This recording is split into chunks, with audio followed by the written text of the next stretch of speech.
Welcome to your favorite Tennessee Titans podcast, Tennessee Titans Weekly. Halt! Jacques, Halt! what up, folks? What is going on? Good afternoon, good evening, good morning, whatever time it is your way. Jacques, we're here, man. We got the Jacksonville Jaguars, bro, this week, man. And Jacques, two terrible football teams about to face each other, bro. Yeah, it is. It's about to get. So you're about to get what we call real janky real fast. Yeah, real janky, bro. Yeah. That is hilarious, bro. That is hilarious, man. So for those that this is your first time checking us out, man, hey, check it out. Subscribe to our channel today, y'all. You know what I mean? And as well as we are on Bleacher Report. So check us out on Bleacher Report. You can follow the Tennessee Titans there when you download the app. Once you do that, you can find me at Lorenzo_the_Hulk. We got Jacques at Jacques Merrill as well on Bleacher Report. Our name tags is on here on the screen. We do have an Instagram at Tennessee Titans Weekly. We got a Twitter, Titans Weekly 24/7. We're on Apple. We're on Spotify. We have merchandise too, Jacques, as we tell them, bro. On TEE Spring, Tennessee Titans Weekly. We out there, Jacques. Yes, sir, we are. Yes, sir, we are. And again, like you said, when you get there, man, subscribe to those entities, please, if y'all don't mind. Thank you. Yes, sir. All right. So let's get cracking, man. All right. So the Tennessee Titans going to this game, man, against the Jacksonville Jaguars. The Jaguars had just lost to the Houston Texans in a really close game. I think it was 23-21. I forgot to put the picture on here. But very close game. As you all know, this man, Trevor Lawrence, will not be playing. The reason being is how he got hit here by the former Titan, Al-Shahir Shahir. Completely knocked Trevor Lawrence out, and Trevor Lawrence is out for the season. So now we got Mac Jones coming in at quarterback. So, Jacques, knowing what you've seen, bro, the fact that we're just coming off a humongous loss, 42-19 against the Commanders. We're 3-9. The Jags are 2-8, I think, or 2-10. It's terrible. Give us two reasons as to how we can beat the terrible Jacksonville Jaguars. Well, the organization is just in shambles, bro. You know how I feel about the Jags, man. I just they're not a good franchise. It's just the whole thing sucks. But anyway, how can we beat the Jags? Well, right now the Jags are a shell of themselves, and you got Matt Jones. And I'm gonna give from an offensive perspective and a defensive perspective. So I'm gonna start with the defense. The defense, I don't think Roger McCreary is playing. I know he has a concussion, so he might be in concussion protocol. It's not confirmed just yet, and it might come out later on the day or whenever. But he is in concussion protocol. So for a fact, I don't think that joker going to play. But does it matter? No. You got Matt Jones throwing the ball, okay? If Trevor Lawrence is throwing the ball, they have maybe a slight chance, but you got Matt Jones throwing the ball. And Matt Jones, to me, is not really a good quarterback, okay? So you can manipulate that, man. The thing about their offense, it runs through Brian Thomas. There's their leading receiver. He's a rookie, y'all. Think about it. He's a rookie, 765 yards. They don't run the ball very well. They don't do a lot of stuff very well, right? But they're a tough football team. I'll get there once we get to the other segment of the show. But on defense, man, you can pressure and get to Matt. He's not a mobile quarterback. And you can also pressure him into turning over the ball. It's there, right? It's there. They don't score a lot of points. They don't have a high-power offense. So if the defense can attack early and put the pressure on them early, you have a chance of winning this game. I'm going to go to the offensive side of the ball. They give up a lot of points. Well, they don't give up a lot of points, but they give up a lot of yards. Quarterback like Will Levis, he should have a field day, okay? He should have fun. You should be able to run the ball on Jacksonville. You should be able to play a good, balanced offense with Jacksonville. This can be a good confidence game for the offense itself because I know the offense has been struggling a little bit. But I think from an offensive perspective, you can manipulate Jacksonville when it comes to their defense. I would usually say establish the run first. That's my go-to because I think that right now this offense needs to go run with the run. So establish the run first and then open up the pass. And then don't be afraid to take shots downfield. This would be a good game for you to do it. Take shots downfield, okay? Just unwell and have fun. The Jags are not a good football team, ladies and gentlemen. That's just in my opinion. So that's how we can beat the Jags. And those are two ways we can beat the Jags. What about you, Hawk? Facts, no paper, Jacques. So, Jacques, though it's not been named yet, and the Jacksonville Jaguars are actually 2-10, and if the draft started today, they would have the number 1 pick. So that lets you know how bad of a football team they are. We should dub this the toilet bowl, dude. The toilet bowl, man. That's how bad these two teams are, man. And I'm speaking on the Titans. We're not playing good football. You know, we're not a good team right now. So there's ways that we could beat the Jags. Again, the Jags have right now, you spoke on their defense, right? They are last in the NFL in defense. When you look at what they give up per game, they give up 406 yards a game. They've given up 4,800 yards of total offense in 12 games. That's a lot of yards, folks. Okay. So that alone will let you know sort of what you're playing with. Now, I've looked at their team. I have been able to watch several of their games and looking really in depth, even just about an hour or so ago. I really watched them playing the Texans. Now, to your point earlier, Jacksonville will fight. They will fight. But let me tell you where they're weak on offense and weak on defense. On defense, I think they're a better deep, like a deep third defense versus how we had with, say, Houston or even the Commanders. They're not as aggressive as those teams. They sort of play a lot of zone. But in playing a lot of zone, there are a lot of inside routes that are wide open, okay? C.J. Stroud, you know, one thing he was doing better as the game continued to go on.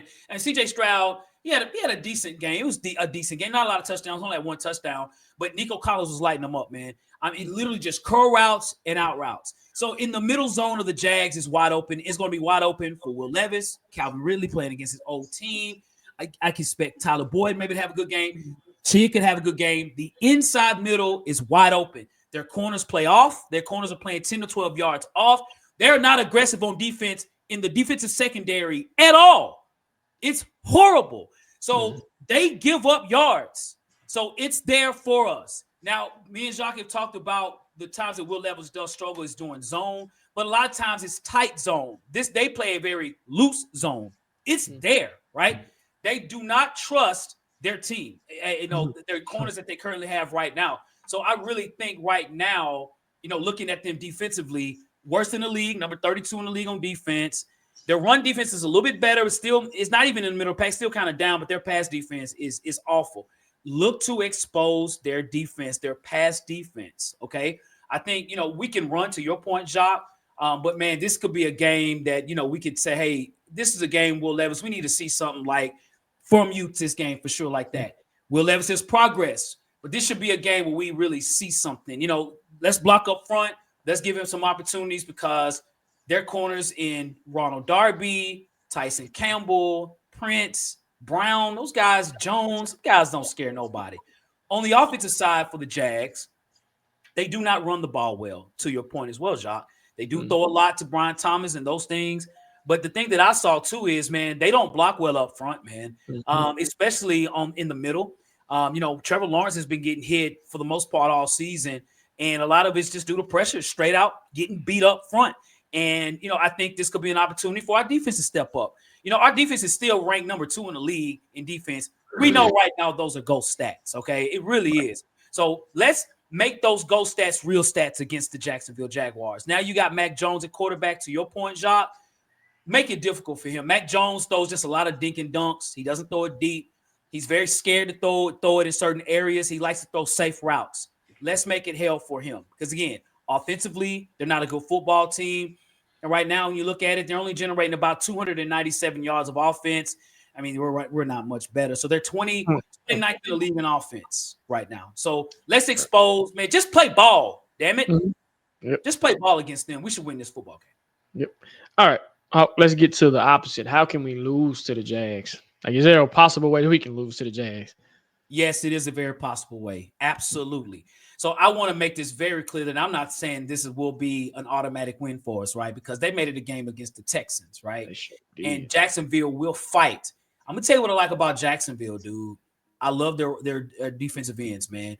Josh Hines Allen, of the former Josh Allen, and also Trevon Walker, the former number one pick. Trevon Walker is 11th in the league in sacks. He has 8.5 sacks this year, and Josh Hines has 7. So they do a really good job on the outside and rushing the passer, okay? Some of their linebackers, Olakan, who usually leads the league in tackles, he's still playing at a high level. Don't get their front 4, front 5 confused, okay? They bring a lot of energy. They're not a physical defense. They are a speedy defense on the pass rush. I need to see J.C. Latham get better. Last few games, JC Latham has not played like a first-round pick. He needs to improve this game. I don't know if it's going to be Nicholas Petit-Ferrer on the other side. Whoever's at tackle, be ready for Josh Hines, Allen, and also for Travon Walker. Those guys are playing well. On the other side of the ball, too, Brian Thomas, the rookie, is playing great. They're going to throw to him. Look for Evan Ingram at times. We haven't really given a lot to the tight ends, but receivers have had some opportunities. We got to be careful for Brian Thomas. I mean, Brian Thomas, he did, he's done pretty well all season. I was shocked when I saw the Texas game. Parker Washington was a guy that cut up. He had over 100 yards rushing, catching that game. So, Parker Washington is now a starter. So, I don't know what Mac Jones is going to do. A lot of the routes they had was just really dink and dunks, and then Brian Thomas and Parker Washington will catch the ball and go upfield. We'll see about that. But that's kind of what I'm looking at, man. What about for you, Jacques? Like I said, iterated earlier, man, they're tough. It's like a roach.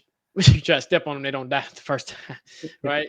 And so when I look at the Jags, like you said, they gave the Texans a run for their money, and it's just an interdivisional game. So, but it being in the division, we tend to play each other tough anyway. And y'all know my hatred towards the Jags. I really don't like them jokers, whatever, right? But we can lose to them. We can lose to the Jags. And again, like you said on offense, man, it really runs through Matt Jones. What can Matt Jones do, right? Like you said, when it comes to Brian Thomas, who's a leading receiver, who's a rookie, he can sneakily get behind what he needs to get behind. Now, I just peeped the injury report, and we got a long, large list of people on the injury report right now. And and if those people that are on the injury list, on the injury report right now is not playing, then that makes this game a little bit more interesting because T. Sweat's on there, Jeffrey Simmons on there, Roger McQuarrie, Jarvis Brownlee. The list goes on, and that's where you don't. Damn, man. I don't want to be a Debbie Downer, but that's when you run into the issues is where you don't have your starters. Then he making an even split where you say, okay, both teams are bad now. We got a problem, right? So let's go to the defensive side of the ball. Like you said, their strongest suit is their ends. Like you said, Josh Allen and them cut off. They get off, dog. They get off.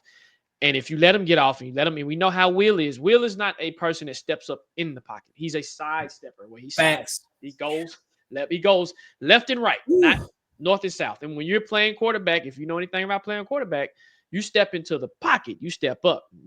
If you're going right and left, Josh Allen is quick. He's a real quick pass rusher that will manipulate that and get you, right? And like you said, go back to what you were saying. They play that zone defense.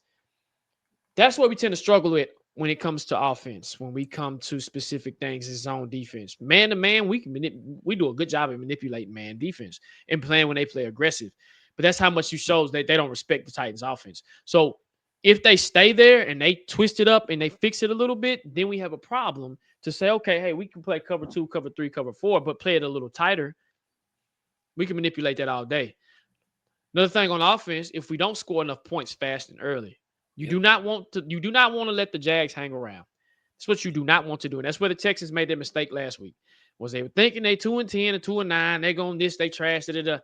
Do not underestimate them and let them hang around because you're going to get embarrassed, right? Yep. We're the strongest team, but we have a lot to lose more than they do, right? Really. And these are both bad football teams. But if I got to compare the two, the Titans are a little bit higher than what the stats and everything this year has done. So we have a lot more. It'll be embarrassing, actually, if we lose to the Jags. So that's my 2 ways that we can lose to the Jags, man. Yes, sir. Yes, sir. All facts, no paper, Jacques. And the Jags, the Titans are 3.5-point favorite in this game as well. So I meant to mention that as well, too. So, like I said, Titans better be careful, man. For real. It could be people saying trap game. Ain't a trap game. We're not a good football team. At all, bro. Yeah. So a definition of a trap game is we're at the playoffs. We're in the playoffs. Right. Exactly. Right. That's the definition of a trap game. That's correct. Exactly. So for the Tennessee Titans, Jacques, who do you feel could have a big game versus the Jacksonville Jaguars, bro? I would say Nick Westbrook. I'm going with the hot hand. I think he would have a good game. I want to say Calvin, but I'm going to hold off on that. I think Nick Akina, because teams are not checking for him like that. Facts. I think he can manipulate it, and I think he can have at least about 2 touchdowns to get it in. And I think he'll have a decent stat line when it comes to yardage too with this game. What about you, Hawk? Facts, no paper, Jacques. I'm going to tell you this. I think because, looking at the last game against the Texans and other games as well, too, the Jags give up a lot of rush yards, bro. They really do, man. And Joe Mixon wasn't getting touched out there, man. I'm talking like, where we were hitting Joe Mixon was not getting touched at all against the Jags. There was a clean carry, 5 yards a carry, 100 yards on 20 carries. Players balled out. So I'm expecting Tony Pollard to have a great game against the Jags. I think the Jags I think they're going to look at tape and say, okay, who's the hot hand for the Titans? You said Nick Westbrook-Ikhine for sure, and they're not going to check him. They're looking for Will Levis right now. I think they're going to try to scheme against him and his throwing. And y'all not going to throw it deep. Cool. Go on and do your pass rush. And like you said earlier, Will Levis, his presence in the pocket is bad to almost terrible. So how do you offset that? You run the football. You run the ball in the middle. And I think Tony Pollard will have an opportunity to do that where the linemen don't have to, play against a very speedy defense, a very lean, fast defense. You run on them. So I expect Tony Pollard to have a big game, a humongous game. I'm saying 100. I'm going to say at least 100 yards on at least 22 carries and a touchdown for Tony Pollard for me. What about from the Jags perspective? People don't know. Who do you think have a big game for the Jags? I think we better watch out for Travon Walker, man. The former number 1 pick, number 44 on defense. For those who don't know him, this is the best year he's ever had. He's playing with confidence. He's playing angry. He's getting to the quarterback. And don't let the 8.5 sacks fool you again. That's 11th in the league for a really bad defense. That says a lot, right? And we're going to be in situations where the ball's going to be in the air. And again, Will Levis being exposed or from him in the pocket. We've had issues so far against very speedy defensive ends. I mean, look what the Commanders did, right? Everyone was out there. Everyone was getting quarterback sacks. I think the same could be bode well here. I would expect him probably have at least 2 sacks minimum, and that's a lot. So I'm going to say Travon Walker could have a big game for the Jags. What about you, Jacques? Man, I'm going Brian Thomas, the rookie, because the reason why I'm saying it is you don't have a lot of tape on him, right? You don't know what he's doing. It's like the Nick Akina Westbrook conversation. He's so unknown that you're not really checking for him. And as a you kind of misstep on judging players when you don't have a name on them, right? This dude, we've been there. Like, he looked like he all right. And then all of a sudden he toasts you for like a 50-yard bomb down the field and it's touchdown. You're like, what the hell? Where did that come from, right? So you really got to watch out for Brian Thomas and if he can get hot, right, at the right time. And if he gets hot, because he's the type of receiver that can take literally, he'll run a little post route and all of a sudden, boom, he's open and boom, touchdown. You'd be like, what? You're like, how did that happen, right? So I say watch out for Brian Thomas. I feel like you'll have a decent game. Gotcha, Job. Gotcha, bro. Well, cool. Well, I have a quick question for you, man, before we end the show. It's sort of a hot topic question. All right, so as we all know, Trevor Lawrence is not playing in this game, right? We know that. He's out for the season, and Mac Jones will be the quarterback. I'm not scared of Mac at all. So why is Trevor Lawrence out for the season? Because of this hit right here, right? Boom. Big hit from Al Shahir. There's been a lot of conversation about that and everything. Jacques, tell me what your thoughts were on the hit, man. We're not having to play Trevor Lawrence. Do you think the hit was dirty? And maybe this is the bias in me because I play defense. When you're a runner at that point in time, right? And I think now we're in a season of the NFL. I mean, what I mean by season, but we're in a decade of the NFL where everything is almost so cookie cutter and you can't touch the quarterback because the quarterback is the money. The quarterback is the face of the franchise. The quarterback is the face of the league, right? Yep. And it looks violent, but you play. It's a bang, bang play almost when my momentum is going. Yep. You tell me, Hawk, you play when you try to stop on a dime. You're gonna knee injuries are coming right away. I can tear my ACL, I can tear my Achilles, right? So my momentum, what I'm taught since the freaking 5 years, since I was 5 years old, hey, when he's coming, lower your shoulder, boom, hit, go. No, I don't think it's a dirty hit because I've seen worse, right? Yep. He was running, he was sliding. That little slide, that little almost a fake type slide. Shout out to Patrick Mahomes because he's done it, right? In my opinion, no, I don't think it was dirty. It looked violent. And I think now, and I don't know, you tell me what you think about this, Hawk. Ever since we have brung the safety of the game and we've put a lens on it, that's why it looked violent. But if this was about 10 years ago, it's like a normal hit, right? Ooh, he hit him. Ooh, you've done hits like I've done hits like that. Like, it's just normal, right? and he's a quarterback at the end of the day. So, and I don't think the suspension, in my opinion, it was too much. He shouldn't have gotten suspended for that, in my opinion. No, maybe a fine because at what days and age we live up with the NFL, but a suspension, that was too much. And that, to me, that takes the integrity away from the game, and it kind of makes it hard to watch. What about you? How you feel about that, Hawk? So, Jacques, bro, you bring up some incredible points, bro. I absolutely agree with you on this, dude. And I watched it 1,000 times, man, just trying to figure out, actually trying to make myself think that it was a hard hit. I can't do it. I looked at it. I don't think Al Shahir was trying to hit him in the head. Right. It was a bang play, to your point, where his body was. He was looking to hit Trevor Lawrence in his body, but the way Trevor fell, sliding down, his face was where his shoulders was and his elbows were. It's unfortunate. And I understand the safety of the game or whatever. And based on the rules, him getting kicked out the game, okay, we can live with that. But to say to be suspended for 3 games, I've seen worse. It wasn't helmet to helmet. It was, and I do not think that Al Shahir was trying to hit him in the head. I think that's my point. I don't think that was intentional. You know what I mean? I think he literally was trying to make a tackle. So what's going to end up happening if rules don't change, because the quarterback is the commodity of the league. So that's why they have that, because Trevor Lawrence not playing in this game is going to cut down viewership, and it's going to probably get the Jaguars to lose this game. But what's going to happen, other plays like that, if rules don't change, you're going to see players probably not even attempt to make tackles, bro, because they're going to assume that they're going to slide.